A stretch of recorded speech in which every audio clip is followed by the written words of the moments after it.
वासुदेवाय देवकी सुत गोविंदास्तु जगतपति देव में तनियम कृष्ण त्वाम अहम शरणमंगतः।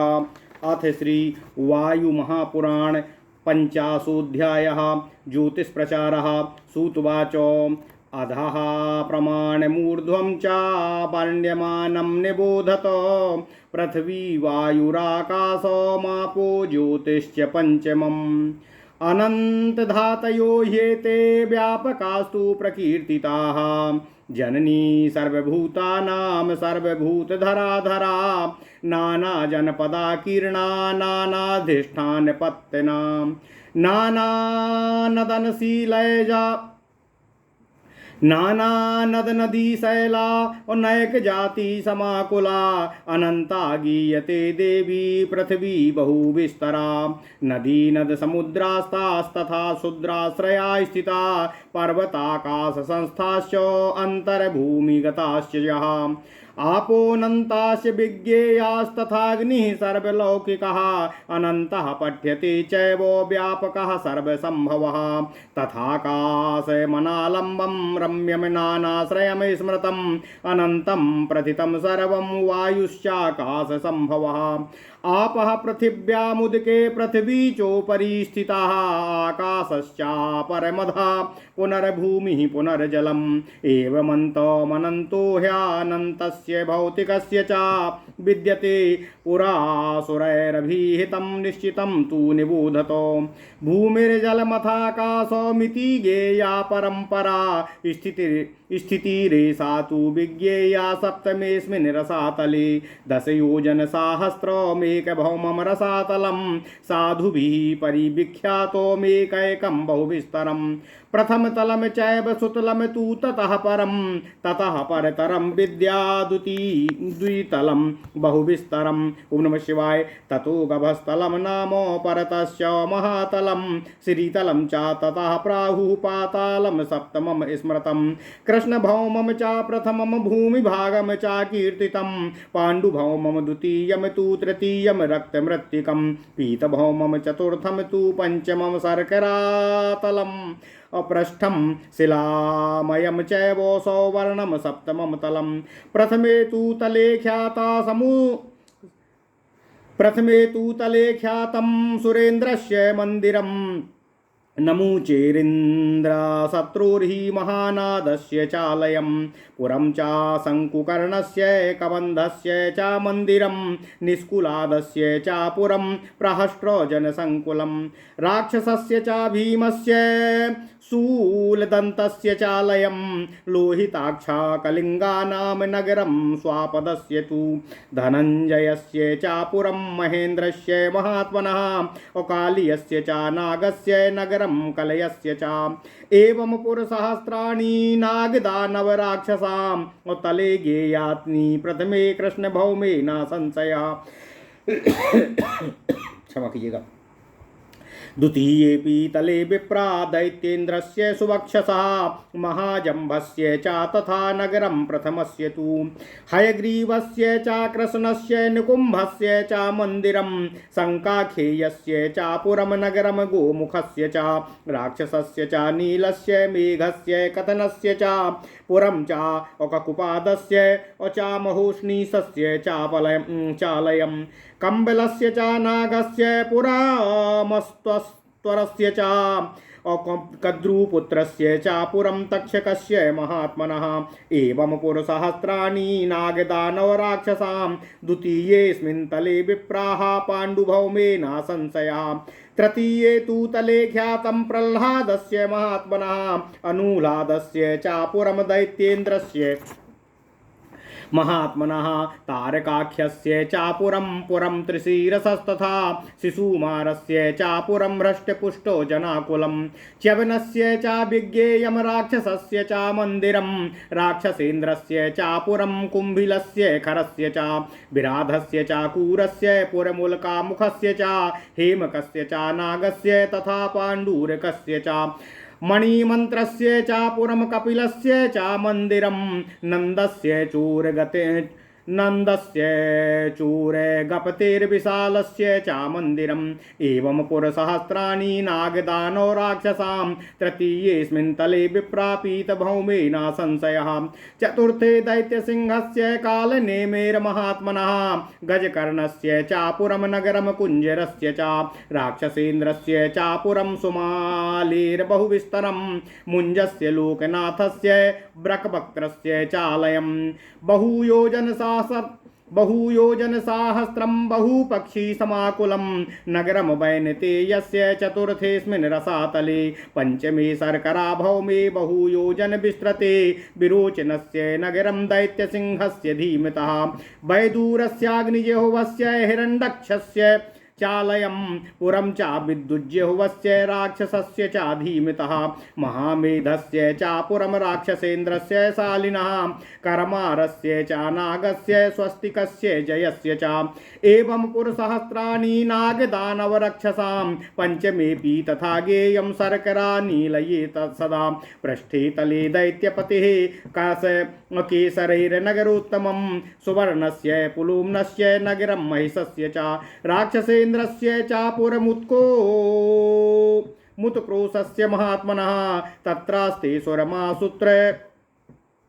तत्रास्ते सुरे सा पुत्रो असतशीर्षो मुदायुतः कश्यपस्य सुता श्रीमान् वासुकिर्नाम नागराटो एवं पुरसहस्राणि नागदानवराक्षसां षष्ठे तलेऽस्मिन् विख्याते शिलाभौमे रसातले सप्तमे तु तले गेयं पाताले सर्वपश्चिमे बले प्रमुदितं पुरं नरनारी समाकुलम् असुरासी विषयपूर्णो अमुद्रतैर्देव शत्रुभिः मुचुकुन्दस्य दैत्यस्य तत्र वै नगरं महतो अनेकैर्दितिपुत्राणां समुद्रीर्णैर्महापुरै तथैव नगरैर्रिद्धिमद्भिः सहस्रशः दैत्यानां दानवानां च असमुद्रीर्णैर्महापुरै उदीर्णैरक्षसावासैर्नेकैश्च समाकुलं पातालान्ते च विप्रेन्द्रा विस्तीर्णे बहुयोजने आस्ते रक्तारविन्दाक्षो महात्मा ह्याजरामरः उद्योतशङ्कोदर्वपूर्णीलवासा महाभुजः विशालभोगो द्युतिमाश्चित्रमालाधरो बली रक्तशृङ्गावदातेन दीप्तास्येन विराजता अप्रभूर्मुखसहस्रेण शोभते स उभयसा कुण्डली सहजहुआ मालया देवो लोलज्ज्वालार्चिसा ज्वालामाला परिक्षिप्ता कैलास इव लक्ष्यते सा तु नेत्रसहस्रेण द्विगुणेन विराजिता बालसूर्याभिताग्रेण शोभते स्निग्धमण्डलः तस्य कुन्देन्दुवर्णस्य अक्षमाला विराजिते तरुणादित्यमालेव श्वेतपर्वतमूर्धनि जटाकरालो द्युतिमान् लक्ष्यते शयनासने विस्तीर्ण इव मेदिन्यां सहस्रो शिखिरो गिरि महाभोगैर्महाभागैर्महानागैर्महाबलै उपास्यते महातेजा महानागोपतिः स्वयं सा राजा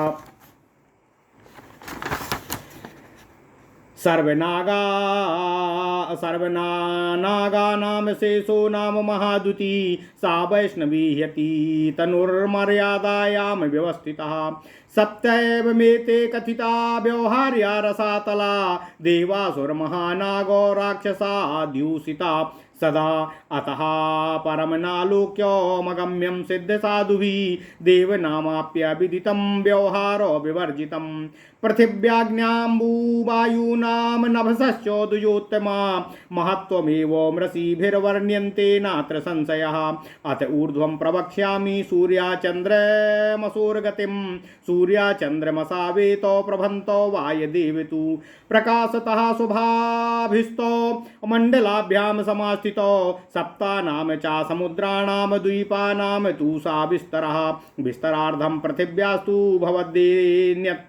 भवेदन्यत्र बाह्यतः अपरया सपारिमाण्ड्यम् अतु चन्द्रादित्यो प्रकाशतः परया सपारिमाण्ड्येनो भूमेस्तुल्यं दिवं स्मृतम् अवति त्रीनिर्मान् लोक्यान् स्मात् सूर्यः परिभ्रमन् अवधातु प्रकाशख्यो ह्यवनात् सौरवी स्मृतः अतः परं प्रवक्ष्यामि प्रमाणं चन्द्रसूर्ययो अमही तत्त्वान् मही शब्दो ह्यस्मिन् वर्षे निपात्यते अस्य भारतवर्षस्य विषकम्भं तु सुविस्तरं मण्डलं भास्करस्याथो योजनानां निबोधतो नवयोजनसहस्रो विस्तारो भास्करस्य तु अविस्तारात्रिगुणाश्रस्य परिणाहोत मण्डलं निष्कम्भो मण्डलस्यैव भास्करात् द्विगुणाहसि। ओम नमः शिवाय। अतः पृथिव्यां वक्ष्यामि प्रमाणं योजनय सह सप्तदीपो समुद्राया विस्तारो मण्डलं चायतो इत्येतदिह संख्यातं पुराणं परिणाम इत्येतदिह संख्यातं पुराणं परिमाणतः तद्वक्ष्यामि प्रसंख्याय अप्रासाम्प्रतैरभिमानिभिः अभिमानिभ्यगीता अभिमानव्यतीता ते तुल्यास्ते संप्रतैरिह देवा ये वै अह्यतीतास्ते अस्वरूपैर्नामभिरेव च तत्तास्तु साम्प्रतैर्देवैर्वक्ष्यामि वसुधातलम् और दिवस्तु सन्निवेशो वै संप्रतेरेव कृत्स्नः शतार्धकोटि विस्तारा पृथ्वी कृत्स्नता स्मृता और तस्या वाग प्रमाणेन मेरुर्वै चतुरान्तरम् पृथिव्या वाग विस्तारो योजनाग्राम तत्प्रकीर्तिताः मेरुमध्यात् प्रतिदिशम्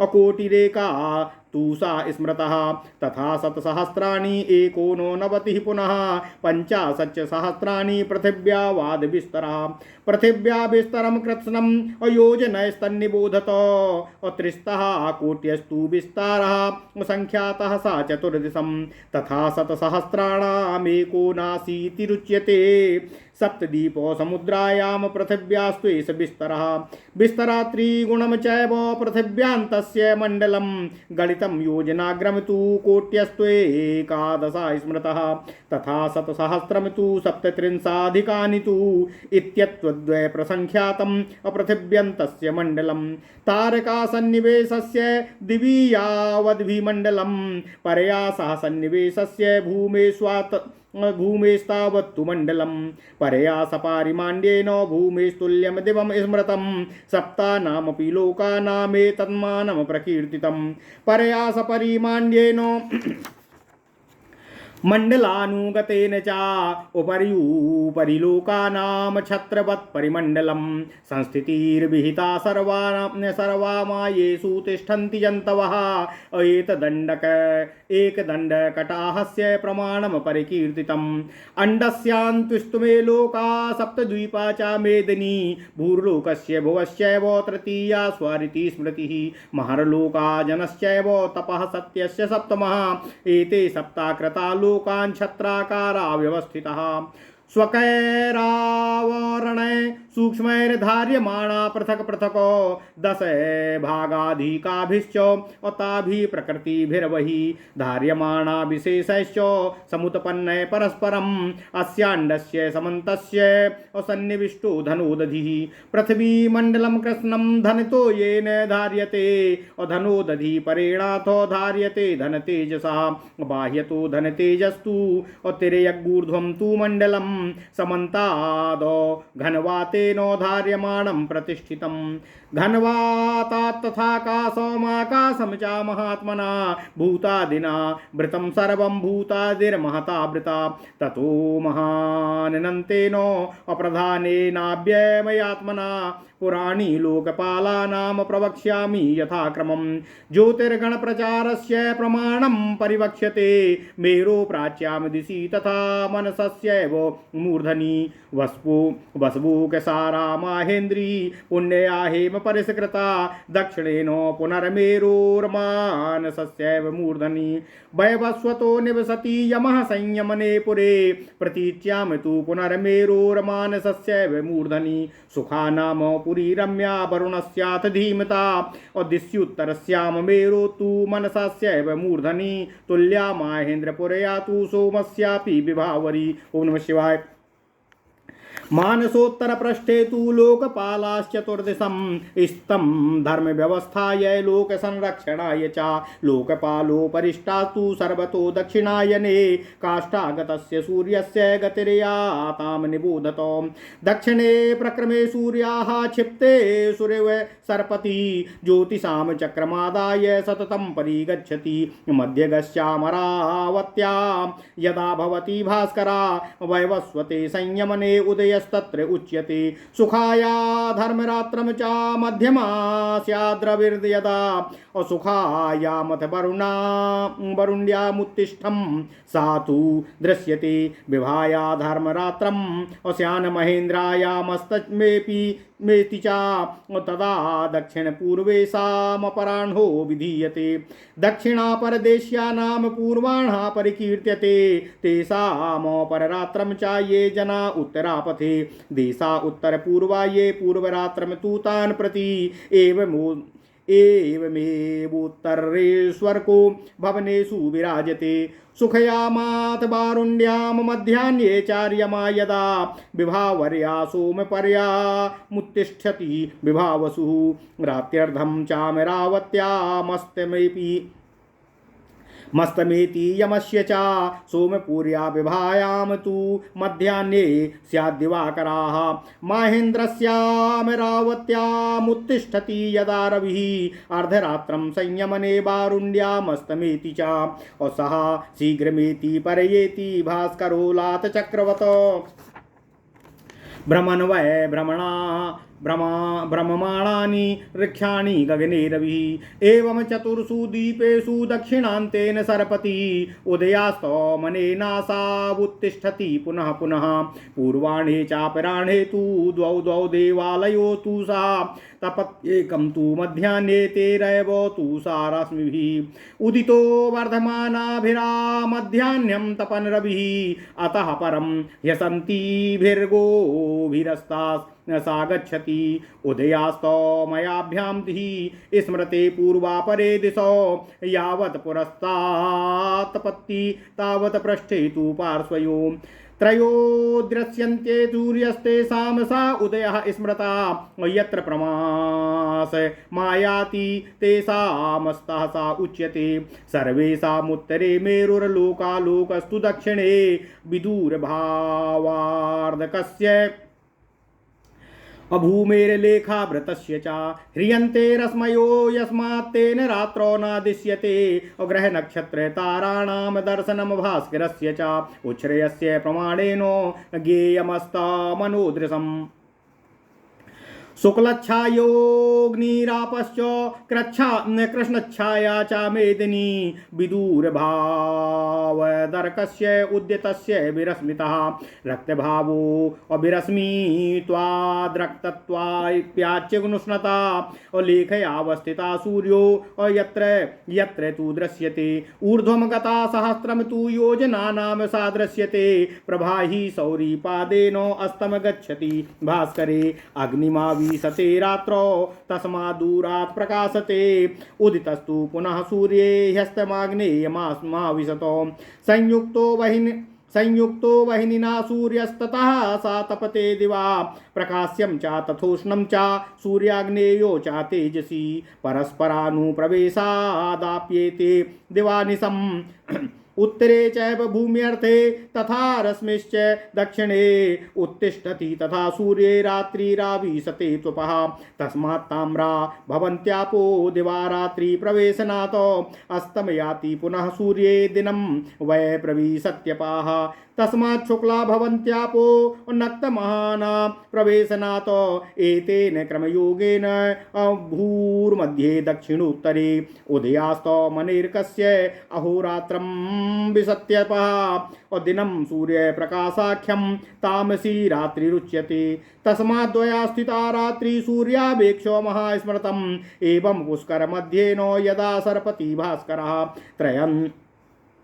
त्रयंशासकं तु मेदिन्या मुहूर्तेनैव गच्छति योजनाग्रान्मुहूर्तस्य इमां साख्यां निबोधत पूर्णं शतसहस्राणामेकत्रिंशतु सा स्मृतः पंचाशत्तु तथा ज्ञानी सहस्राण्यधिकानि तु अमौहूर्तिकी गतिर्ह्येषा सूर्यस्य तु विधीयते एतेन गतियोगेन यदा काष्ठां तु दक्षिणां पर्यागच्छेत् तदादित्यो माघे काष्ठं तमेव हि सर्पते दक्षिणायां तु काष्ठायां तन्निबोधत नवकोष्ट्या प्रसंख्याताः योजनय परिमण्डलम्। ओम नमः शिवाय, ओम नमः शिवाय, ओम नमः शिवाय। तथा सत्सहस्राणि चत्वारिंशच्च पञ्च च अहोरात्रात् पतङ्गस्य गतिरेषा विधीयते दक्षिणादुनिवृत्तोऽसौ अभिषुवस्थो यदा रविः क्षीरोदस्य समुद्रस्य उत्तरान्तोदिरश्चरन् मण्डलं विषुवद्यापि योजनैस्तन्निबोधत त्रिस्रः कोट्यस्तु विस्तीर्णा विषुवद्यापि सा स्मृतः तथा शतसहस्राणामासीत्येकाधिका पुनः श्रवणे चोत्तरां काष्ठा चित्रभानुर्यदा भवेतो सकद्वीपस्य षष्ठस्य उत्तरान्तो दिशश्चरन् उत्तरायां च काष्ठायां प्रमाणं मण्डलस्य च योजनाग्रात् प्रसंख्याता कोटिरेका तु साधुजय आसीतिरे नियुतानि योजनानां तथैव च अष्टपश्चाशतं चैव योजनान्यधिकानि तु नागवीथ्युत्तरा वीथि अजवीथि च दक्षिणा मूलं चैव तथा साढे ह्यजवीथ्युदयाश्रयाः अभिजित् पूर्वतः अस्वातिर्नागवीथ्युदयाश्रयाः काष्ठयोरन्तरं यच्च तद्वक्षये योजनय पुनः एतच्छतसहस्राणामेकस्त्रीसूत्तरं शतम् अत्रैस्त्रीसाधिकाश्चान्ये अत्रैस्त्रिंशश्च योजनय काष्ठयोरन्तरम् अह्यो तद्योजना प्रात् प्रतिष्ठितम् काष्ठयोर्लेख योश्चैव अन्तरे दक्षिणोत्तरे ते तु वक्ष्यामि संख्याय योजनैस्तन्निबोधतो एकैकमन्तरं तस्या नियुतान्येकसप्ततिः सहस्राण्यतिरिक्ताश्च ततोऽन्या पञ्चसप्ततिः लेखयोः काष्ठयोगयोश्चैव बाह्याभ्यन्तरयो स्मृतम् अभ्यन्तरं तु परयेति मण्डलान्युत्तरायणे रायणे बाह्यतो दक्षिणे चैव सततं तु यथाक्रमम् मण्डलानां सततं पूर्णमासीत्याधिकमुत्तरम् चरते दक्षिणे चापि तावदेव विभावसु प्रमाणं मण्डलस्याथो योजनाग्रान्निबोधतो एकविंशद्योजनानां सहस्राणि समासतः सते द्वय पुनरप्यन्ये योजनानां प्रकीर्तिते एकविंशतिभिश्चैव योजनैरधि कैर्हिते एतत् प्रमाणम् आख्यातं योजनैर्मण्डलं हि ततो विषकम्भो मण्डलस्यैव तिर्यक्सा तु विधीयते प्रत्यहं चरते तानि सूर्यो वयमण्डलक्रमम्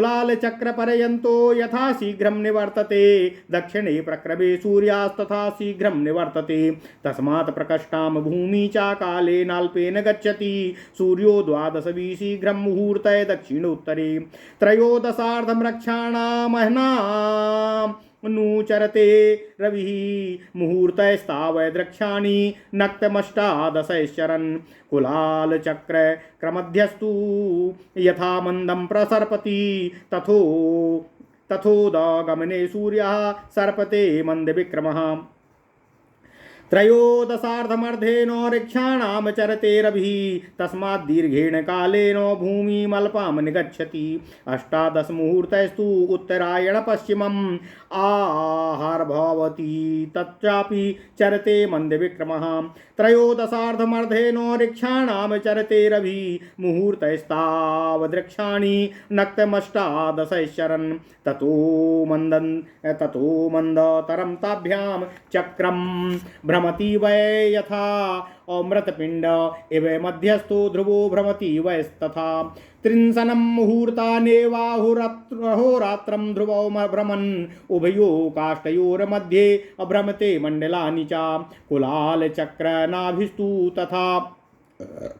कुलालचक्रनाभिस्तु यथा तत्रैव वर्तते ध्रुवस्तथा हि विज्ञेयस्तत्रैव परिवर्तते उभयो काष्ठयोर्मध्ये भ्रमतो मण्डलानि तु दिवानक्तं च सूर्यस्य मन्दा शीघ्रा च वै गति उत्तरे प्रक्रमे त्विन्दोर्दिवा मन्दो गति स्मृता तथैव च पुनर्नक्तं शीघ्रा सूर्यस्य वै गतिः दक्षिणे प्रक्रमे चैव दिवा शीघ्रं विधीयते गति सूर्यस्य नक्तं वै मंदा चापि तथा स्मृतम् एवं गतिर्विशेषेण विभजन रात्र्यहानि तु तथा विचरते मार्गं समेन विषमेण च लोकालोके स्थिता ये ते लोकपालाश्चतुर्दिशम् अगस्त्याश्च रते तेषामुपरिष्टाज्व वेन तु अभजन्नासावहोरात्रमेव गतिविशेषण दक्षिणे नागवीथ्यायां लोकालोकस्य चोत्तरं लोकसन्तारको ह्येष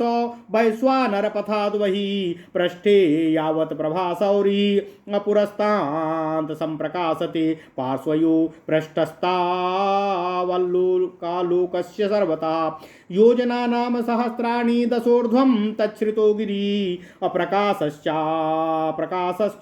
सर्वतः परिमण्डलः नक्षत्रचन्द्रसूर्याश्च ग्रहास्तारागणे रगणे असह अभ्यन्तरं प्रकाशान्ते लोकालोकस्य वैगिरि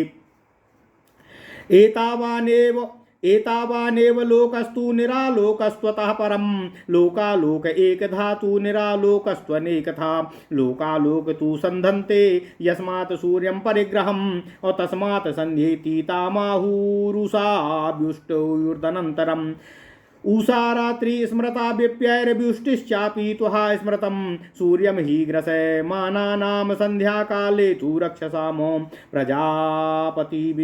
प्रजापति नियोगेन शापस्तेषां दुरात्मनाम अक्षयस्त्वम् अचादेहस्य प्रापिता मरणं तथा त्रिस्रः कोट्यस्तु विख्याता मन्देहा नाम राक्षसा प्रार्थयन्ति सहस्रांशु मुदयन्तं दिने दिने तापयन्तो दुरात्मानः सूर्यमिच्छन्ति खादितुम् अथ सूर्यस्य तेषां च युद्धमासीत् सुदारुणं ततो ब्रह्मा च देवाश्च ब्रह्मणाश्चैव सत्तमाः सन्ध्येति समुपासन्ता क्षेपयन्ति महाजलम् ओङ्कार ब्रह्म संयुक्तं गायत्र्या चाभिमन्त्रितं तेन दह्यन्ति ते दैत्या वज्रभूतेन वारिणाः अग्निहोत्रे हूयमाने समन्तादो ब्रह्मा नाहुति सूर्यज्योति सहस्रांशु सूर्यो दीप्यति भास्करः ततः पुनर्महातेजा महाद्युति पराक्रमा योजनानां सहस्राणि ऊर्ध्वमुत्तिष्ठते शतं ततः प्रयाति भगवान् ब्रह्मण परिवारितः बालखिल्यश्च मुनिभिः कृतार्थः समरीचिभिः काष्ठा निमेषा 10 पंच चैव 30 काष्ठा गणयेत कालन्तम् त्रिशतकालश्च भवेन मुहूर्तास्त्रैग्निशतां रात्रे हनि समेतो ह्रासवृष्टि त्वाः भार्गैर्दिवसानां यथाक्रमं सन्ध्यामुहूर्तमानं तु ह्यासे वृद्धौ समाय स्मृतः लेखा प्रभृत तथादित्ये त्रिमुहूर्तागते तु वै प्रातस्तनः स्मृता कालो भागवस्त्वः च पंचसः पंचमः तस्मात् प्रातस्तानात् कालास्त्रिमुहूर्तस्तु संगवा मध्याह्नसहस्त्रिमुहूर्तस्तु तस्मात् कालाच्च संगवातो तस्मान् मध्या दिनात् कालाद् पराह्न इति स्मृतः अत्र एव मुहूर्तास्तु तस्मात् कालाच्च मध्यमातो अपराह्ने व्यतिपाते कालः साहाय उच्यते 10 पंच अमुहूर्ताद्वय मुहूर्ता स्त्रिय एव च 10 पंच मुहूर्ता वै अहविषुवती स्मृतः 10 पंच मुहूर्ताद्वय रात्रि दिवमिति स्मृतं वर्धते ह्यासते चैव अयने दक्षिणोत्तरे अहस्तु ग्रसते रात्रिं रात्रिस्तु ग्रसते त्वः शरद्वसन्तयोर्मध्ये विशुभं तद्विभाव्यते अहोरात्रं कलाश्चैव सप्तसोमः समश्नुते तथा पंचोदशाहानि अपक्ष इत्याभिधीयते द्वौ पक्षौ च भवेन मासो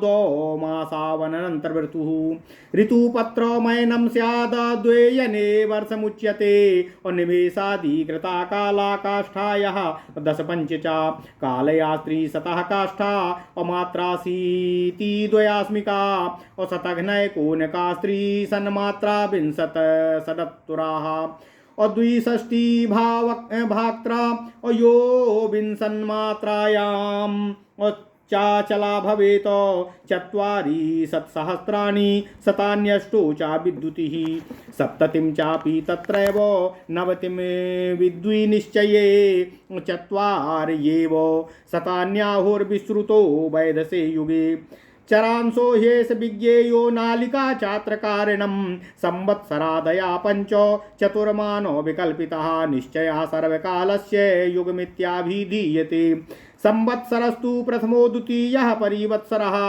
इद्वत्सर तृतीयास्तु चतुर्थश्चानुवत्सरः पंचमो वत्सरस्तेषां कालस्तु परिसंहिता विंशमशतं भवेत् पूर्णं पर्वणा अतु रवेर्युगम् एतान्यष्टादशस्त्रीशदशुद्यो भास्करस्य च ऋतवंस्त्रीशतासारा अयनानि दशैवितु पञ्चत्रिंशत्शतं चापि षष्टिर्मासाच्च भास्करा त्रिंशदेवो व्यहोरात्रं सा तु मासस्य भास्करः एकषष्टित्वाहोरात्रा दशनुरेको विभाव्यते अहोनाम् तूत्राधिकाशीति अशतं चाप्यधिकं भवेत् मानं तच्चित्रभानुस्तु विज्ञेयं भुवनस्य तु सौरभौम्यं तु विज्ञेयं नक्षत्रं सावनं तथा नामान्येतानि चत्वारि वै पुराणं विभाव्यते श्वेतस्योत्तरश्चैव शृङ्गवान् नाम पर्वता त्रीणि तस्य तु शृङ्गाणि स्पृशन्तीव नभस्थलं तैश्चापि शृङ्गवान् नाम सर्वतश्चैव विस्तृता एकमार्गश्च विस्तारो विस्कम्भश्चापि कीर्तता तस्य वै पूर्वता शृङ्गं मध्यमं तद्विरण्ययं दक्षिणं राजितं चैव शृङ्गं तु स्फटिकप्रभं सर्वरत्नमयं चैकं शृङ्गमुत्तरमुत्तमम् एवं कूटस्त्रिभिः शैल शृङ्गवानिति विश्रुतः यत्यद्विषुवतं शृङ्गं तदर्कः प्रतिपद्यते अशरद्वसन्तायोर्मध्ये मध्यमां गतिमा स्थिताः अहस्तुल्यामथा रात्रिं करोति तिमिरापः अहरिताश्च हया अदिव्यास्ते नियुक्ता महारथे अनुलिप्ता इवा भाक्ति पद्मरक्तैर्वास्तिभिः मेषान्ते च लुतान्ते च भास्करोदये स्मृतः मुहूर्ता दशपञ्चैव अहोरात्रिश्च तावती कृत्तिवासा यदा सूर्या प्रथमांश गतो भवेत विशाखा नाम तथा गेयश्चतुर्थांशे निशाकरा विशाखायां यदा सूर्यश्चरतेऽंशं तृतीयकं तदा चन्द्रं विजानीयात् कृत्तिवाकाशीरसि स्थितं विषुवन्तं तदा विद्यादेवमाहुर्महर्षयः सूर्येण विषुवं विद्यात् कालं सोमेन लक्षयेत सपारात्रिरहश्चैव यदा तद्विषुवद्भवेत् तदा दानानि देयानि पितृभ्यो विषुवत्यपि ब्राह्मणेभ्यो विशेषेण मुखमेतत्तु दैवतम् ऊन रात्राधिमासौ च अकलाकाष्ठा मुहूर्तका पौर्णमासी तथा गेया अमावस्या तथैव च शनिवाली कुहुश्चैव राका चानुमस्थितः तपस्तापस्यो माधवौ च सुखः अशुचिश्चायानुमुत्तरम् स्यात् नभो नभ्योस्त इषु सोहर्ज सह सहस्यादिति दक्षिणं शयतो संवत्सरास्ततो गेयाः पञ्चाब्दा ब्रह्मणा सुता तस्मात् तु ऋतवो गेया ऋतवो ह्यन्तरा स्मृताः तस्मादनुमुखा गेया अमावस्यास्य पर्वणा तस्मात् तु विषुवं गेयं पितृदेवो हितं सदा ओम नमः शिवाय एवं ज्ञात्वा नामुह्येत दिवै पित्रे च मानवा तस्मात् स्मृतं प्रजानां वै विषुवत् स्वर्गे सर्वगं सदा आलोकान्ता स्मृतो लोको लोकान्तो लोक उच्यते लोकपालाय सदास्तत्र लोकालोकस्य मध्यता चत्वारस्ते महात्मानास्तिष्ठत्याभूते सम्प्लवात सुधामा चैव वै राजा कर्दमः शङ्खपास्तथा हिरण्यलोमा पर्जन्या केतुमाना रजतश्च च और निर्द्वन्द्वा निरभिमाना निस्तंत्रा निष्परिग्रहा लोकपाला स्थिता ह्येते निर्द्वन्द्वा निरभिमाना निस्तंत्रा निष्परिग्रहा लोकपाला स्थिता ह्येते लोकालोके चतुर्दिशम् उत्तरम यद गस्त्यस्य अजिवीथ्यास्य दक्षिणं पितृयाणा सा वै पंथा वैश्वानरपथाद् वहि तत्रास्ते प्रजावन्तो मुनयो अग्निहोत्रिणः लोकस्य संतानकरा पितृयाणेत्पथि स्थिताः अभूतारम्भ कृतं कर्म आशिषा ऋत्विगुच्यते प्रारभन्ते लोककामास्तेषां पंथा सा दक्षिणा चलितम ते पुनर्धर्मं स्थापयन्ति युगे युगे सन्तत्या तपसा चैव अमर्यादाभिश्रुतेन च आयमानास्तु पूर्वे वै पश्चिमानां ग्रहेषु च पश्चिमाश्चैव जायन्ते पूर्वेषां निधनेष्वपि एवमवर्तमानास्ते तिष्ठन्त्या भूतसम्प्लवम् 88 मुनीनां ग्रहमेधिनाम् असवीतुर्दक्षिणं मार्गम् श्रिताह्या चंद्रतारकम क्रियावताम प्रसंख्येया और ये श्मशानानि भेजिरे लोक संव्यवहारेण भूतारंभ प्रकृतेन च इच्छा द्वेष प्रकृत्या चा मैथुनोपगमेन च तथा कायकृतेनेहो सेवनाद्विषयस्य च एतैस्तै कारणै सिद्धा समसानानि हे भेजिरे प्रजयसिनस्ते मुनियो द्वापरेष्वः यज्ञिरे नागवीथ्युत्तरे यच्च सप्तर्षिभ्य दक्षिणम् उत्तरः सवतु पंथा देवयानस्तु सा स्मृतः यत्र ते वासिनः सिद्धा अविमला ब्रह्मचारिणा सततं ते जगत् जुगुप्सन्ते तस्मात् मृत्युर्जितस्तु त्वये 88 सहस्राणि तेषामप्यूर्ध्वरेतसाम उदक्पन्थान् मर्याम्णः श्रिता ह्याभूत संप्लवातो ते प्रसंगास्तु लोकस्य मैथुनस्य तु वर्जनातो इच्छा द्वेष निवृत्त्या च अभूतारंभ विवर्जनातो पुष्टिश्च काम संयोगात् शब्दादेदोर्ष दर्शनातो इत्येतय कारणै शुद्धैस्ते मृतत्वं हि भेजिरे आभूत संप्लवस्थान मृतत्वं विभाव्यते त्रैलोक्या स्थिति कालोय अमपूर्णमार्गगामिनः ब्रह्महत्या स्वमेधाभ्यां पुण्या पापकृतो परम् आभूत संप्लवान्ते तु क्षीयन्ते अहूर्ध्वरेतसः ऊर्ध्वोत्तरमृषिभ्यस्तु ध्रुवो यत्रास्ति वै स्मृतम् एतद्विष्णुपदं दिव्यं तृतीयं व्योम्नि भास्वरं तत्र गत्वा न शोचन्ति तद्विष्णु परमं पदं धर्मं ध्रुवाद्य तिष्ठन्ति यत्र ते लोकसाधकाः। ओम नमः शिवाय ओम नमः शिवाय ओम नमः शिवाय ओम नमो भगवते वासुदेवाय ओम देवकी सुत गोविंद वासुदेव जगतपति देहि में तनियम कृष्ण त्वाम अहम शरणम गतः। अथ श्री वायु महापुराण 50वां अध्यायः ज्योतिष प्रचारः। सूत जी बोले, हे ऋषियों, अब आप सब पृथ्वी के ऊर्ध्व तथा निम्न भागों के प्रमाण मुझसे सुने। यह पृथ्वी, मिट्टी, वायु, आकाश, जल तथा ज्योति इन पंचभूतों से ही परिव्याप्त है। ये ही व्यापक होकर इस जगत को धारण करते हैं। हे ऋषियों, यह पृथ्वी समस्त प्राणियों की जन्मदायिनी तथा सबों को धारण करने वाली है। इस धरती पर अनेकों जनपद, अधिष्ठान, पत्तन अर्थात नगर, अनेकों नद नदी तथा शैल और अनेकों जातियां विद्यमान हैं। यह पृथ्वी अत्यधिक विस्तृत है, इसलिए इसे अनंत कहकर पुकारा जाता है। इस पृथ्वी के नद नदी, सागर, छोटे जलाशय, पर्वत, आकाश तथा भूमि के नीचे भी सभी जगह जल विद्यमान है, इसलिए इस जल को भी अनंत कहा जाता है। सर्वलौकिक अग्नि सभी को व्याप्त तथा सभी का उत्पन्न करता है, अतः इसे भी अनंत कहते हैं। इसके पश्चात आकाश अवलंब रहित अनेक विभिन्न वस्तुओं का आश्रय रम्य तथा बहुत विस्तृत है, अतः उसे भी अनंत कहा जाता है। आकाश से उत्पन्न वायु भी अनंत है। पृथ्वी के ऊपर जल है तथा जल के ऊपर पृथ्वी स्थित है। इसके बाद आकाश है, इसके बाद फिर पृथ्वी और फिर जल। इस प्रकार एक दूसरे के ऊपर स्थित इस भौतिक अनंत सृष्टि का कोई अंत नहीं है। देवताओं ने यही निश्चय करके इसे बनाया है। अब आप इसे इसी प्रकार जानें। 7वें रसातल तक पहले भूमि, फिर जल, उसके पश्चात आकाश स्थित है। इसी परंपरा के अनुसार लोगों की स्थिति को समझना चाहिए। एक रसातल की भूमि 10,000 योजन की है। विद्वानों ने 7 रसातलों में से प्रत्येक रसातल की अति विस्तार पूर्वक व्याख्या की है। पहला तल अतल है, दूसरा सुतल, इसके पश्चात सुविस्तृत वितल है, वितल के बाद गभस्तल है, फिर महातल है और इसके पश्चात श्रीतल है। 7वें तल को पाताल कहा जाता है।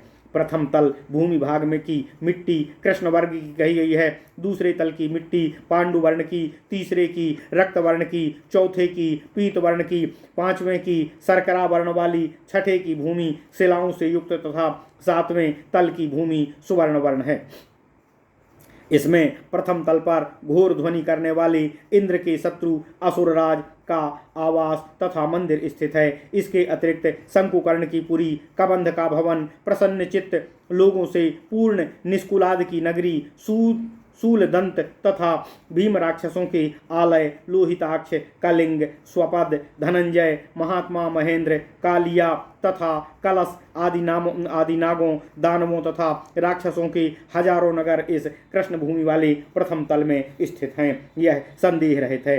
हे द्विजगणों, द्वितीय तल के पहले भाग में विशाल वक्ष वाले राक्षसेंद्र महाजंभ का नगर है। इसके अतिरिक्त हयग्रीव, कृष्ण, निकुंभ, शंख, गोमुख, नील राक्षस, मेघ, क्रथन, कुकुपाद, महोश्रीण, कलम्बनाग, अश्वतर, कद्रु के पुत्र, तक्षक आदि नागों, दानवों तथा राक्षसों के इस पांडुवर्ण वाले भूमितल में हजारों नगर, पुर तथा निवास स्थान हैं। यह संशय रहित है। तीसरे तल में महात्मा प्रहलाद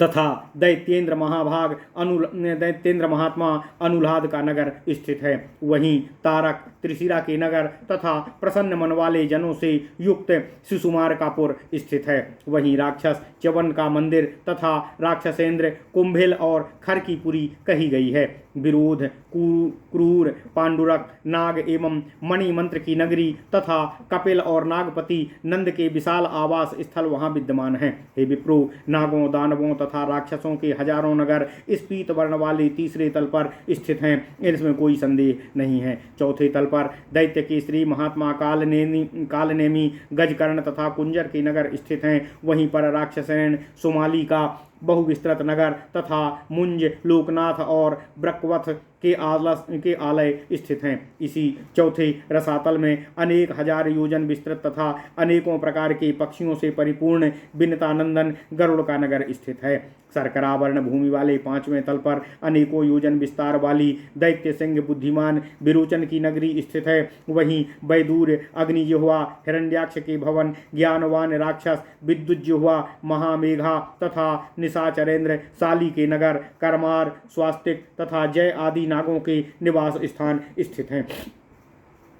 इस तरह शर्करावर्ण पंचम तल में नाग, दानव तथा राक्षसों के हजारों नगर स्थित हैं। 6वें तल पर दैत्यराज के श्री का नगर स्थित है। वहां पर सुपर्वा, पुलोमा तथा महात्मा राक्षस उत्क्रोश के नगर स्थित हैं। वहीं सुरसा की संतान 100 सिर वाले नाग आनंद पूर्वक निवास करते हैं तथा कश्यप नंदन नागराज वासुकी का निवास भी वहीं है। इस तरह शिला भूमि वाले 6ठे तल में नाग, दानव तथा राक्षसों के हजारों नगर स्थित हैं। सभी तलों के पश्चिम अर्थात अंत में 7वां पाताल तल है, जहां नर नारियों के समाकुल बलि की सदा आनंदमयी नगरी है। यह नगरी नागों तथा देव शत्रु उद्धत असुरों से परिपूर्ण है। यहीं पर मुचकुंद दैत्य का महानगर है। यह तल दिति पुत्रों की बड़ी संख्या वाली पुरियों, वैभव संपन्न नागों के हजारों नगरों तथा दैत्य, दानव और राक्षसों के महापुरों एवं अनेकों भवनों से पूर्ण है। पाताल तल के बाद बहुयोजनों में विस्तृत शान अर्थात नाग लोकों की कुंडली नाग का निवास करते हैं। हे विप्रेंद्रो, इन महात्मा के नेत्र लाल कमल के समान, शरीर परिष्कृत शंख की भांति उज्ज्वल वर्ण का है। ये नीले रंग के वस्त्र तथा अद्भुत मालाओं को धारण करने वाले हैं। ये दीप्तिमान प्रभु कुंडली निर्मल सुवर्णमय श्रृंग युक्त तथा जाज्वल्यमान हजारों मुख से वहाँ शोभायमान होते हैं। ये नागराज अग्नि की लपटों के सदृश अस्थिर असंख्य जिह्वाओं से ज्वाला पंक्तियों को विक्षिप्त करते हुए कैलाश की भांति दिखाई देते हैं। स्निग्ध शरीर से कुंडली मारे हुए वे बाल्य सूर्य सदस्य ताम्रवर्ण वाले 2000 नेत्रों से शोभायमान हो रहे हैं। कुंद तथा इंद्र के समान श्वेत प्रकाशमान नयनों की कतार उसी तरह शोभित है जैसे श्वेत पर्वत इस पंक्तिबद्ध सूर्य को जन से शयन अथवा उपवेशन करते हैं, तब द्युतिमान जटाओं द्वारा अतीव भयंकर लगते हैं। वे उस 1000 शिखरों वाले विशाल पर्वत की भांति भूतल पर सुशोभित होते हैं। महाभाग्यशाली, महास्वामी, महाबली, महानाग, महातेजस्वी इन महानागपति की सभी पूजा करते हैं। वे महाद्युतिमान शेषनाग ही सभी नागों के अधिपति हैं। इनके इस वैष्णवी सर्प शरीर से ही इस अनंत पृथ्वी की अंतिमा सीमा निर्धारित होती है। यह देवताओं, असुरों, महानागों तथा राक्षसों के निवास से परिपूर्ण व्यवहारिक सातों रसातल का विवरण है। इस स्थान के आगे और जो कुछ भी है वह तपासिद्ध साधु अथवा देवताओं के लिए भी अगम्य है, अदृश्य तथा व्यवहार वर्जित है। हे श्रेष्ठ द्विजगणों, पृथ्वी, अग्नि, जल, वायु तथा आकाश के महत्व को ऋषिगण इसी प्रकार वर्णन करते हैं, इसमें कोई संदेह नहीं है। इसके पश्चात अब मैं सबसे पहले सूर्य चंद्र जहाँ तक भ्रमण करते हैं तथा मंडलाकार स्थित रहकर अपनी प्रभा द्वारा जितनी दूर प्रकाश फैलाते हैं उस सूर्य चंद्र की गति का वर्णन कर रहा हूँ। सातों समुद्र तथा सातों द्वीपों का जितना विस्तार है उतना ही विस्तार इस पृथ्वी का है। चंद्र तथा सूर्य इन सातों द्वीपों तथा सातों सागरों की बाहरी भाग की परिधि परिमाण भाग को प्रकाशित करते हैं। आकाश मंडल इस परिधि के परिमाण के समकक्ष है। सूर्य निरंतर परिभ्रमण करते हुए इस त्रिलोक को प्रकाशित करते हैं, इसलिए प्रकाशाख्या अब धातु द्वारा रवि शब्द निष्पन्न हुआ है। अब चंद्र सूर्य के प्रमाण का वर्णन कर रहा हूँ। भारतवर्ष के बोधक रूप मही शब्द मही तत्वाल अर्थात पूज्यत्व के निपातन अर्थात उतार से सिद्ध हुआ है। भारतवर्ष का सुविस्तृत वर्ग परिमाण सूर्यमंडल के समान ही है। अब उसके योजन परिमाण को श्रवण कीजिए। सूर्य का विस्तार 9000 योजनों का है, उसकी विशालता विस्तार से 3 गुना अधिक है। यही मंडल का वर्गफल है। चंद्र का परिमाण इससे दुगुना है और इसके पश्चात अब इस 7 द्वीपों तथा 7 सागरों से युक्त पृथ्वी के विस्तार तथा मंडल का योजन परिमाण सहित वर्णन कर रहा हूँ। इस परिमाण की गणना अभिमानी देवताओं द्वारा की गई है तथा पुराणों में इसका अनुमोदन किया गया है। वर्तमान में स्थित देवगण अतीत के अभिमानी देवगणों के समान ही रूप तथा गुण वाले हैं, अतः वर्तमान अभिमानी देवगण की परिसंख्या तथा पृथ्वी और आकाश के सन्निवेश का संपूर्ण रूप से वर्णन कर रहा हूँ। इस पृथ्वी का विस्तार मेरु के मध्य के चारों ओर 50 करोड़ योजन है तथा इसकी ऊंचाई मेरु के चारों ओर विस्तृत भूमि के बराबर है। इस पृथ्वी की अवरोध विस्तृति मेरु के आगे 1000 योजन कही गई है तथा पृथ्वी का विस्तार मेरु के मध्य से चारों ओर 1 करोड़ योजन का है। पहले जो पृथ्वी की ऊंचाई कही गई है उसका विस्तार 1,50,089 योजन का है। अब आप संपूर्ण पृथ्वी का विस्तार योजन परिमाण में सुनिए। इसका विस्तार चारों ओर 3,01,79,000 योजनों का है। 7 द्वीप तथा 7 समुद्र वाली इस पृथ्वी का यही विस्तार है। पृथ्वी के मध्य का मंडल इसके तिगुने विस्तार का है तथा मंडल सहित पृथ्वी का विस्तार 11,01,33,000 योजन का है। यही इसकी गणना की गई है। पृथ्वी के अंत तक के मंडल की गणना इसी प्रकार की गई है। आकाश में जहाँ तक ताराओं का सन्निवेश है उसी को आकाश मंडल तथा भूतल की परिधि को ही भूमंडल कहा जाता है। फिर भूतल की परिधि परिमाण से ही आकाशमान निर्धारित होता है। मंडल के अनुसार परिधि परिमाण द्वारा 7 लोकों का परिमाण इसी तरह कहा गया है। ये सप्तलोक मंडल छत्राकार रूप से एक दूसरे के ऊपर स्थित हैं। वहाँ प्राणियों का निवास है। इन सातों सहित अंडकटाह का प्रमाण होता है। इस अंडकटाह में ही सप्तद्वीपा पृथ्वी तथा सातों लोक, भूरलोक, भूअरलोक, स्वरलोक, महरलोक, जनलोक, तपलोक तथा सत्यलोक स्थित हैं। छत्राकार रूप से अवस्थित ये सातों लोक अपने सूक्ष्म आवरणों से आवृत होकर पृथक पृथक विराजित हैं। ये बहिर्भाग स्थित आवरण परस्पर 10 गुना अधिक हैं। ये आवरण परस्पर उत्पन्न हुए हैं तथा एक दूसरे से अधिक विशेषता वाले हैं। इन्हीं के द्वारा सातों लोकों का धारण होता है। इस अंडकटाह के चारों ओर घना समुद्र सन्निविष्ट होकर घनी जलराशि द्वारा पृथ्वी मंडल को धारण किए हुए है। घने समुद्र के पश्चात घनीभूत तेज है। यह तेज बाहर तिर्यक तथा ऊपर चारों ओर मंडलाकार अवस्थित है। घने तेज के चारों ओर स्थित घनिष्ठ वायु द्वारा यह मंडल वर्धमान है, धार्यमान है। यह सघन वायु के पश्चात महाआकाश है। यह महाआकाश संपूर्ण महाभूतों से तथा महाभूत फिर इस महाकाश से आवृत हैं। फिर अव्ययात्मा अनंत द्वारा यह महाकाश आवृत है। इसके पश्चात यह यथाक्रम लोकपालों के नगरों तथा ग्रह नक्षत्र आदि के गति विषयक प्रमाण का वर्णन कर रहा हूँ। मेरु के पूर्व की ओर तथा मानस पर्वत के शिखर पर धन धान्य संपन्न सुवर्ण के समान स्वच्छ पवित्र इंद्रपुरी स्थित है। मेरु के दक्षिण तथा मानस के शिखर पर स्थित संयमनी पुरी में वैवस्वत यम निवास करते हैं। मेरु के पश्चिम की ओर तथा मानस के शिखर पर प्रज्ञावान वरुण देव की सुखा नाम वाली रमणीय पुरी है। मेरु के उत्तर तथा मानस के ही शिखर पर इंद्रपुरी तुल्य सोम अर्थात चंद्रमा की विभावरी नाम की पुरी है। मानस के उत्तरी पृष्ठभाग के चारों ओर लोकपालगण धर्म की व्यवस्था तथा लोक संरक्षण हेतु स्थित रहते हैं। लोकपालों के ऊपरी भाग में स्थित सूर्य जब दक्षिणायन होते हैं तब उनकी गति जिस प्रकार की होती है उसे आप लोग सुने। सूर्य जब दक्षिणायन होते हैं तब उनकी गति धनुष से छूटे हुए तीर की भांति होती है। उस समय सूर्यमंडल के साथ ही साथ ज्योतिष चक्र भी गमन करता है। जब सूर्यदेव मध्य स्थान स्थित इंद्रपुरी में आ जाते हैं तब वैवस्वत यम की संयमनी पुरी में सूर्योदय कहा जाता है। और जब वे सुखापुरी में आते हैं तब यमपुरी में आधी रात होती है। उस समय वरुण देव की सुखापुरी में सूर्य को उदित होते देखा जाता है। सूर्यदेव ने विभावरी नगरी चंदन नगरी को अवस्थित होने पर अर्धरात्रि तथा इंद्रपुरी में जाने पर सायंकाल होता है। उस समय दक्षिण पूर्वी दिशा के देशों में अपराह्न तथा दक्षिण एवं अन्य देशों में पूर्वाह्न होता है। उस समय उत्तरापथ के निवासियों के लिए रात्रि तथा अंतिम प्रहर तथा उत्तर पूर्व के में निवास करने वालों के लिए वह रात्रि का प्रथम पहर कहलाता है। इसी प्रकार जब सूर्यदेव उत्तरी भवन में स्थित रहकर वरुण की सुखा नगरी में गमन करते हैं तब मध्याह्न काल होता है। और जब वे चंद्रदेव की विभावरी नगरी में जाते हैं तब सूर्योदय काल होता है। उस समय स्वर्गलोक में अर्धरात्रि और संयमनी पुरी में अस्तकाल होता है। उसी प्रकार जब इंद्रदेव की विभावरी नगरी में मध्याह्न काल होता है तब इंद्र की अमरावती पुरी में उदय काल, संयमनी पुरी में अर्धरात्रि तथा वरुण की सुखापुरी में अस्तकाल होता है। इस तरह जब सूर्यदेव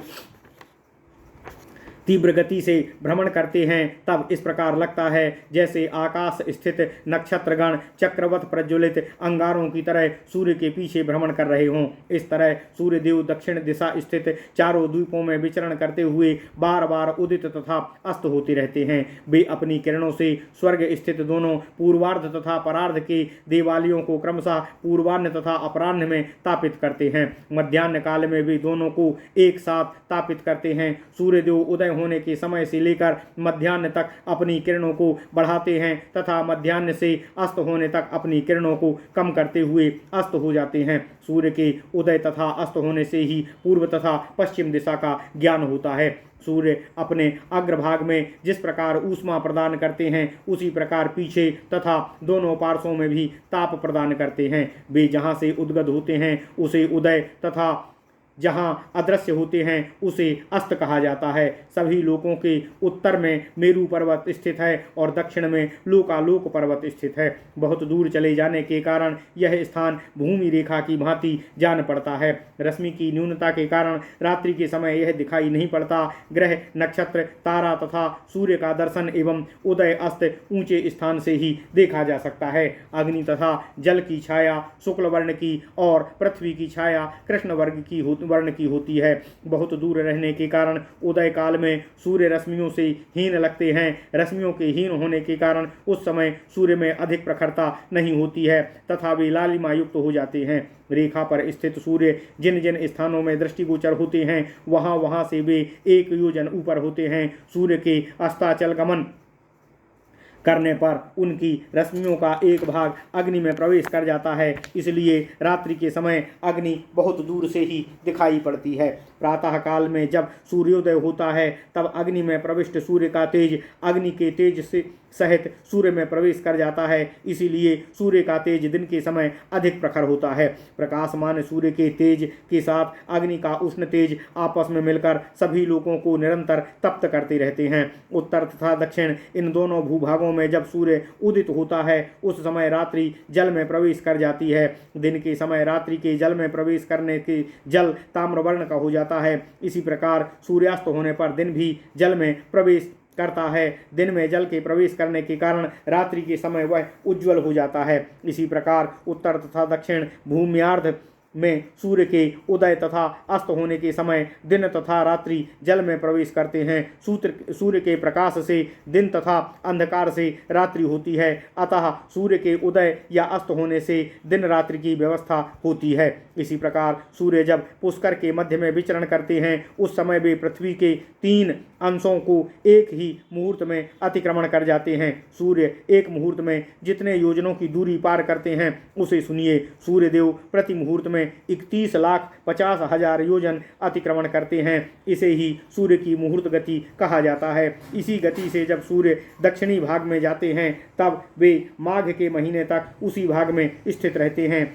अब उनकी दक्षिण दिशा की गति को सुनिए। दक्षिणी भाग में भ्रमण करते समय सूर्य का परिमंडल 9 करोड़ योजन का होता है और गति 9,01,45,000 योजन की होती है। क्षीरोद सागर के उत्तर दिशा में उदित होकर सूर्य जब विचरण करते हैं तब दक्षिण दिशा से वापस आकर विषुवत रेखा पर स्थित होते हैं। उस समय विषुवत मंडल का जो योजन प्रमाण होता है उसे सुनिए। इस विषुवत का विस्तार 3,81,00,000 योजन का है। छठवें शकद्वीप के उत्तर दिशा से उदित होकर विचरण करते हुए श्रवण मास में जब सूर्यदेव उत्तरी भाग का अवलंबन करते हैं उस समय उत्तरी मंडल का प्रमाण द्विजों ने 1,80,00,000 नियुत अड्डायन 58 योजन नियत किया है। सूर्य के 2 भ्रमण पथ में से उत्तर के पथ को नागवीथी और दक्षिण के पथ को अजवीथी कहा जाता है। मूल पूर्वाषाढ़ा तथा उत्तराषाढ़ा इन 3 नक्षत्रों में सूर्य के उदय पर अजवीथी कहा जाता है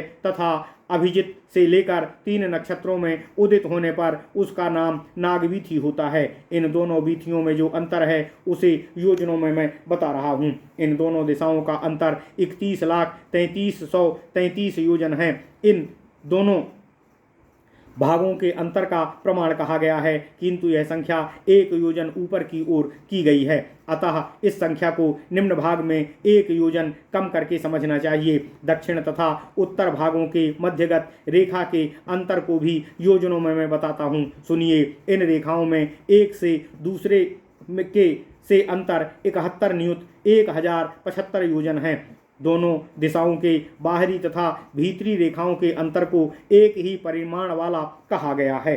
सूर्य जब उत्तर दिशा में स्थित रहते हैं तब वे भीतरी मंडल में विचरण करते हैं तथा दक्षिण की ओर रहते हैं तब वे बाहरी मंडल में भ्रमण करते हैं। इस तरह सूर्यदेव क्रमानुसार दक्षिण तथा उत्तरायण में सदा बाह्य और अभ्यंतर मंडल में परिभ्रमण करते रहते हैं। वे मंडल 180 दक्षिणी दिशा में सूर्य जितनी दूर विचरण करते हैं उसके मंडल परिमाण को संक्षेप में आपसे बता रहा हूँ। इस मंडल का प्रमाण 21,221 योजन कहा गया है। मंडल का विस्तार वक्राकार है। सूर्य सदा एक मंडल से दूसरे मंडल में विचरण करते रहते हैं। कुम्हार का चक्र जिस प्रकार तीव्र गति से घूमकर वापस आता है, सूर्य भी उसी प्रकार दक्षिण की ओर जाकर शीघ्र ही वापस आते हैं। दक्षिण दिशा की उत्तमोत्तम भूमि को सूर्यदेव मात्र 12 घड़ियों के अल्पकाल में ही भ्रमण कर लेते हैं। दिन में सूर्यदेव 13.5 नक्षत्रों का भ्रमण कर लेते हैं और रात्रि में के समय उतने ही नक्षत्रों का भ्रमण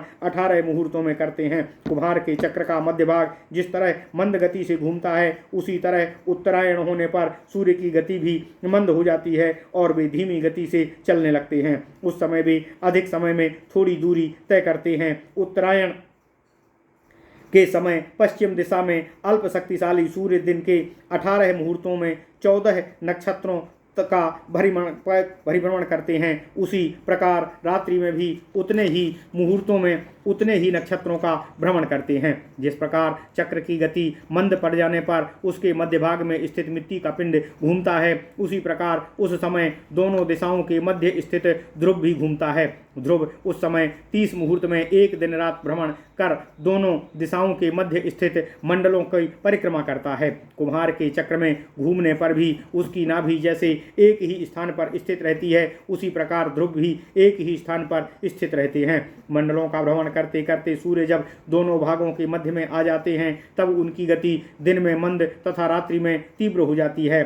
चंद्रमा के उत्तर दिशा में जाने पर दिन की गति मंद पड़ जाती है। इसी तरह सूर्य के उत्तर दिशा में जाने पर रात्रि की गति तीव्र हो जाती है। चंद्रमा के दक्षिण की ओर जाने पर दिन की गति तीव्र होती है और सूर्य के दक्षिण की ओर जाने पर रात्रि की गति मंद हो जाती है। इस प्रकार सम तथा विषम रूप में भ्रमणशील सूर्य की गति विशेष के द्वारा ही दिन रात का विभेद होता है। लोकालोक पर्वत के चारों ओर जो लोकपालगण स्थित हैं, उनके ऊपर के अगस्त नक्षत्र तीव्र गति से गमन करते हैं। इनकी भी विशेष गति के कारण दिन रात का विभाजन होता है। नागवीथी के दक्षिण की ओर, लोकालोक के उत्तर की ओर तथा वैश्वानर पथ के बाहरी भाग में यह लोक उद्धारक अगस्त विद्यमान है। इस लोकालोक पर्वत के पृष्ठभाग पर तथा सम्मुख भाग में जितना सूर्य का तेज प्रकाशित है, दोनों पक्षों में भी उसी के समान प्रकाशित होता है। इस प्रकार सूर्य उस पर्वत के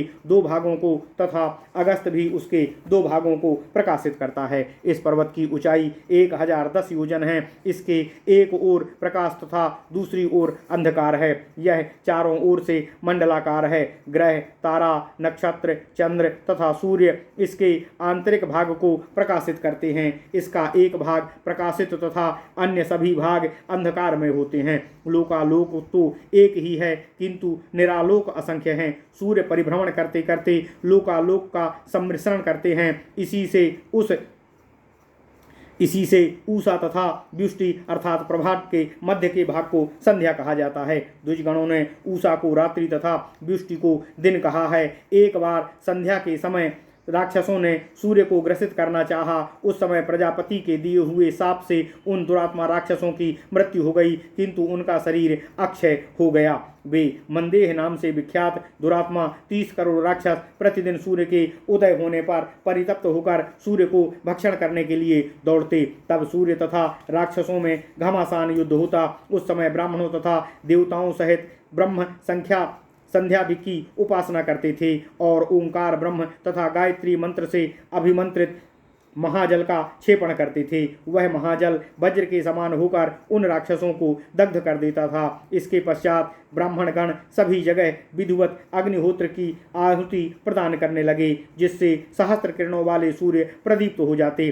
फिर वे महाद्युति महापराक्रमी महात्मा सूर्य 9000 योजन ऊपर चले जाते। इसके उपरांत भगवान ब्रह्मा बालखिल्य ऋषियों, मुनियों, मरीचि तथा ब्राह्मणों द्वारा परिवेष्टित होकर अपने अपने स्थानों को चले जाते। 15 निमेषों की एक काष्ठा, 30 काष्ठा की एक कला, 30 कला का एक मुहूर्त तथा 30 मुहूर्त का एक दिन रात होता है। दिन के भागों को अनुसार यथाक्रम में ह्रास तथा वृद्धि होने पर भी संध्या का परिमाण सब समय एक मुहूर्त का ही होता है। दिन के कम या अधिक होने का कोई प्रभाव उस पर नहीं होता। सूर्य जब अपनी रेखा पर उदित होता है, उस समय से 3 मुहूर्त के समय को प्रतस्थान कहा जाता है।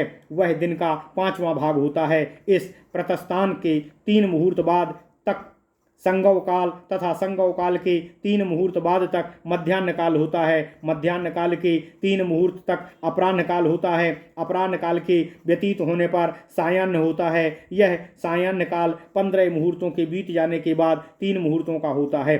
सूर्य के विषुवत रेखा पर स्थित रहने पर 15 मुहूर्तों का दिन तथा 15 मुहूर्तों की रात्रि होती है। सूर्य के उत्तरायण या दक्षिणायन होने पर रात तथा दिन के मान में घटोत्तरी या वृद्धि होती है। इससे कभी दिन रात और कभी रात दिन को ग्रसित कर लेता है। शरद और बसंत ऋतु के मध्य में सूर्य विषुवत रेखा पर स्थित रहते हैं, अतः इस समय दिन तथा रात बराबर होते हैं। इस प्रकार 15 दिनों का एक पक्ष, 2 पक्षों का एक महीना, 2 महीनों की एक ऋतु, 3 ऋतु का एक अयन तथा 2 अयनों का एक वर्ष कहा गया है। निमेष आदि संज्ञाओं के काल विभाजन किया जाता है। 15 निमेषों की एक काष्ठा, 30 काष्ठा की एक कला तथा 82 कलाओं की एक मात्रा होती है। इसी तरह 99, 36, 62 और 23 मात्राओं की एक कला होती है। 40,870 या 90 मात्राओं की एक विद्युती और 400 विद्युत परिमाणों की चरांश या नालिका कही जाती है। इस प्रकार से संवत्सरों के 4 प्रकार के मान बताए गए हैं। इनके द्वारा भी सभी कालों में युगादि का निर्णय होता है। 5 संवत्सरों के नाम इस प्रकार हैं: पहला संवत्सर, दूसरा परिवत्सर, तीसरा इद्वत्सर, चौथा अनुवत्सर और 5वां वत्सर। संवत्सरों की विशेष संज्ञा इसी प्रकार कही गई है। 20 पर्वों के पूरा होने पर सूर्य का एक युग होता है। सूर्य के 38 बार उदय होने पर यह युग होता है। 30 ऋतुओं से सूर्य का 10 अयन होता है। एक अयन में 6 सौर मास और सौम्य नक्षत्र 6 सौर्य मास तथा एक सौर मास में 30 दिन रात होते हैं। 61 दिन रात का एक धनु होता है। सूर्य का भुवन भ्रमण का परिमाण 183 दिनों का होता है।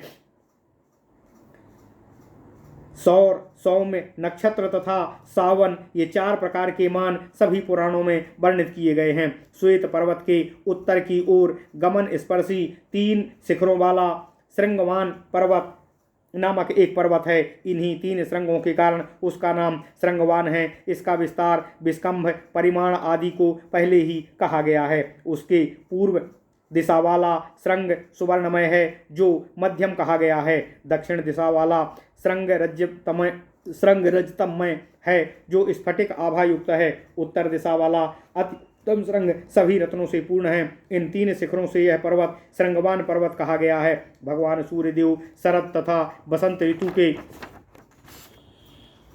समय मध्यम गति का आश्रय लेकर विषुवत रेखा के सन्निकट स्थित उस पर्वत के शिखर पर गमन करते हैं। उस समय दिन तथा रात्रि बराबर होती हैं। सूर्य के महान रथ से हरित वर्ण के दिव्य घोड़े जुते होते हैं। ये सब पद्म रागमणि की कांति वाले वर्ण हैं। मेष तथा तुला राशि पर सूर्य के अवस्थान करने पर रात तथा दिन 15-15 मुहूर्तों के होते हैं। सूर्य जब कृतिका नक्षत्र के प्रथम चरण में विराजित होते हैं, उस समय चंद्रमा विशाखा नक्षत्र के चौथे चरण में अवस्थान करते हैं।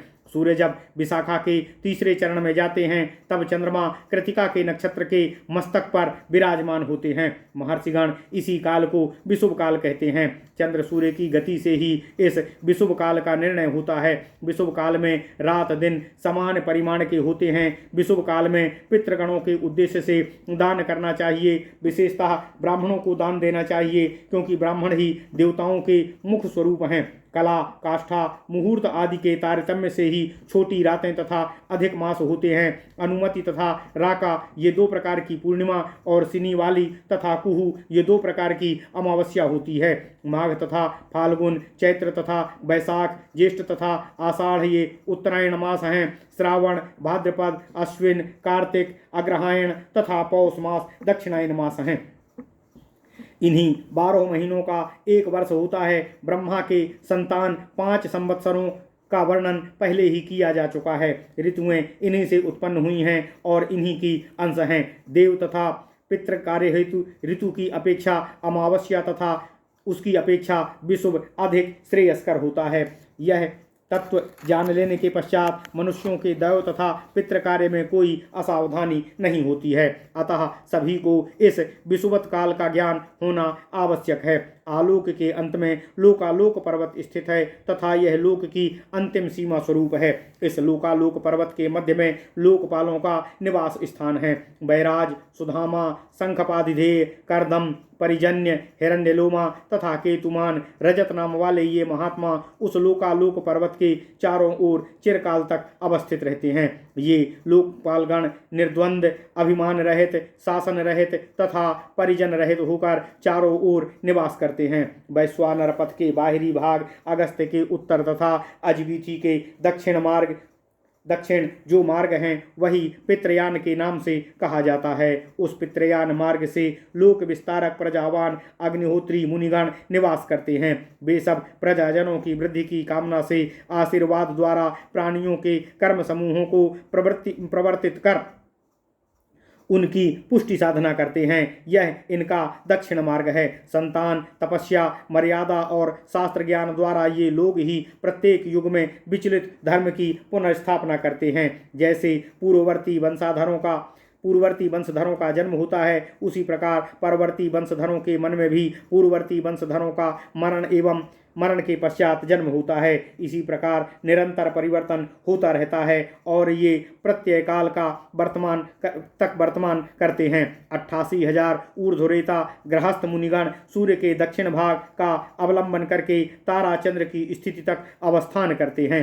ये सब प्रजा के विस्तार की इच्छा रखने वाले हैं। ये सब क्रियावान के रूप में जन्म लेकर शमशान का आश्रय लेते हैं। लोक व्यवहार, भूतारंभक कर्म, इच्छा द्वेषादि से युक्त प्रकृति, मैथुनाचार तथा कायाकृत विषय भोग जनित दोष, इन सब कारणों से ही सिद्धगण शमशान का आश्रय ग्रहण करते हैं। द्वापर युग में इन तीनों ने प्रजा की कामना से जन्म ग्रहण किया था।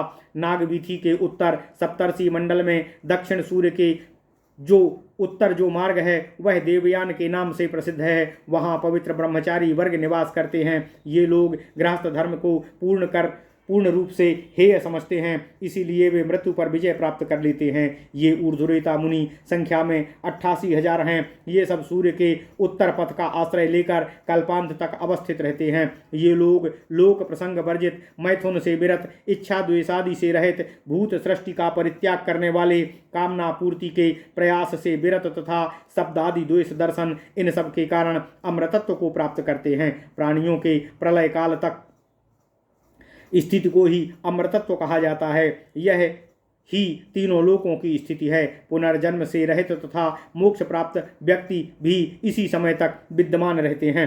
ब्रह्महत्या के पापी या अश्वमेध यज्ञ के पुण्य फल भागी तथा ऊर्ध्वरेता ये सभी महाभूत प्रलय काल में विनष्ट हो जाते हैं। सप्तर्षि मंडल के ऊर्ध्व भाग तथा ध्रुव के निम्न भाग तक जो स्थान है उसे विष्णु पद कहा जाता है। यह गगन मंडल में तीसरा प्रकाशवान स्थान है। इस दिव्य परम विष्णु पद में जाने पर फिर पुनरावर्तन नहीं होता है। यह विष्णु पद ही ध्रुव आदि लोक साधकों का आश्रय अवस्थान है। ओम नमः शिवाय। इति श्री वायु महापुराणे वायु प्रोक्ते ज्योतिष प्रचारो नाम 55वां अध्यायः। इस प्रकार श्री वायु महापुराण में ज्योतिष प्रचार नामक 50वां अध्याय पूर्ण हुआ। ओम नमः शिवाय, ओम नमः शिवाय, ओम नमः शिवाय। ओम नमो भगवते वासुदेवाय। ओम देवकी सुत गोविंद वासुदेव जगतपति देहि में तनियम कृष्ण त्वाम अहम शरणम गतः।